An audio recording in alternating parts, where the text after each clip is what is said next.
ओम शांति। दो बातों पर आज बाबा के महावाक्य चले हैं। दोनों ही बातें बहुत नशे की हैं। तुम सभी ईश्वरीय फैमिली हो, भगवान की फैमिली। नशा होना चाहिए। मैं आया हूँ इस सृष्टि पर, मैं निराकार हूँ, ब्रह्मा के तन में आया हूँ। ये फैमिली मैंने रची है। ब्रह्मा बड़ा हो गया ना तुम्हारा, ग्रेट ग्रेट ग्रैंडफादर। तुम किसके बच्चे हो, किसकी फैमिली हो, ये बहुत नशा होना चाहिए तुम्हें। भगवान की फैमिली। भगवान आया तो उसने भी अपना एक परिवार बनाया जिसमें सृष्टि की महान आत्माएं हैं। वही हैं जिनकी मंदिरों में पूजा हो रही है।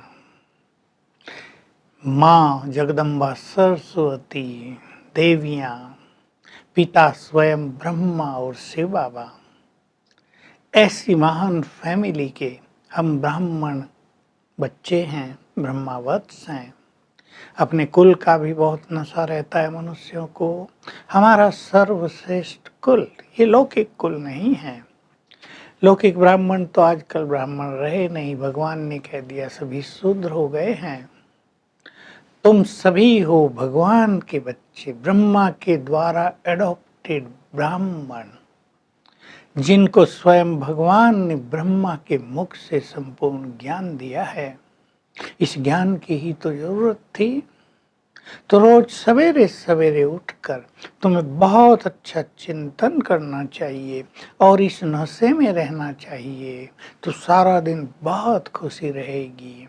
चिंतन करें सवेरे, जब सारा संसार सोया रहता है तब तुम उठते हो। चिंतन किया करें, कैसा सुंदर समय आया। भगवान इस धरा पर उपस्थित हुए सत्य ज्ञान देने के लिए, युग को बदलने के लिए, इस संसार के अंधकार को मिटाने के लिए, जो दुनिया की दुर्गति हो गई उसकी पुनः सद्गति करने के लिए। और हम उसके बच्चे बन गए, हम उसके साथी बन गए, हम उसके परिवार बन गए। सारा दिन इस तरह का चिंतन होगा तो खुशियों में समय बीत जाएगा। अमृत वेले विशेष ये चिंतन करना है तो बहुत ही सुंदर अभ्यास की बात है। जो कहते हैं अमृत वेले हमारा योग नहीं लगता, वो उठकर इस तरह का चिंतन करें। चिंतन से बुद्धि फ्रेश हो जाती है और न सुस्ती रहेगी, न व्यर्थ विचार रहेंगे और न ब्रेन बिल्कुल डल होगा। एक सुंदर चिंतन चलेगा। ये बाबा हमें रोज ट्रेनिंग देते हैं। देखो भगवान सिखाते हैं, कह रहे हैं मैंने तुम्हें राजयोग सिखाया है। इस राजयोग से ही तुम्हारे विक्रम विनाश होते हैं। इस राजयोग से अब दूसरी बात है, तुम्हें गुप्त नशा रहता है कि हम अपनी गुप्त दैवी राजधानी स्थापित कर रहे हैं। तुम अपनी राजधानी यहाँ के लिए स्थापित नहीं कर रहे हो, स्वर्ग के लिए, सतयुग की स्थापना कर रहे हो, जहाँ इन देवी देवताओं का, लक्ष्मी नारायण का राज होगा। तुम्हें यहाँ राज नहीं करना है, तो तुम्हें बहुत गुप्त नशा हो। इसलिए बाबा कहते हैं अपना तन मन धन, अपना सब कुछ दैवी राज्य स्थापित करने में लगा दो। अब देखो जो लगाते हैं वो दैवी राज के अधिकारी बन जाएंगे, सब तो नहीं लगा सकते हैं। तो हम अपना दैवी राज्य स्थापित कर रहे हैं, अपनी प्रजा बना रहे हैं और स्वयं राजा बन रहे हैं, राजा लायक बन रहे हैं। दोनों बातें हैं। प्रकृति भी हमारे अधीन हो जाएगी, अथाह धन संपदा हमारे पास आ जाएगी, हमारे राज में संपूर्ण पवित्रता सुख शांति हो जाएगी। हम ये राज स्थापित कर रहे हैं। चिंतन करेंगे, क्या हमें ये एहसास है या हम अपने में उलझे हुए हैं? दो तरह के पुरुषार्थी हैं। कुछ हैं जो इस तरह का चिंतन करते हैं, उस तरह का कार्य करते हैं, हम अपना दैवी स्वराज्य स्थापित कर रहे हैं। और कुछ हैं जो माया की उलझनों में, संसार की उलझनों में अपने को ही संभालने में लगे रहते हैं, संभाल भी नहीं पाते हैं।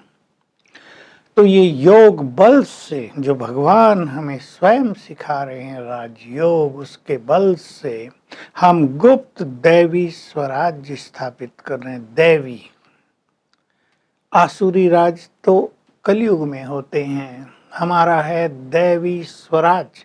तो हमें सोचना है हम उसके लिए क्या कर रहे हैं।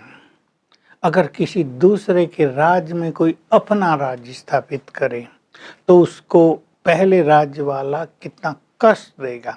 इस संसार में भी माया रावण का राज है, तो रावण कष्ट पहुंचाता है, विघ्न डलते हैं। रावण से प्रभावित जो लोग हैं, विषय विकारों में रत जो लोग हैं, वो पवित्रता के मार्ग पर चलने वालों को कष्ट देते हैं, विघ्न डालते हैं, चलने नहीं देते।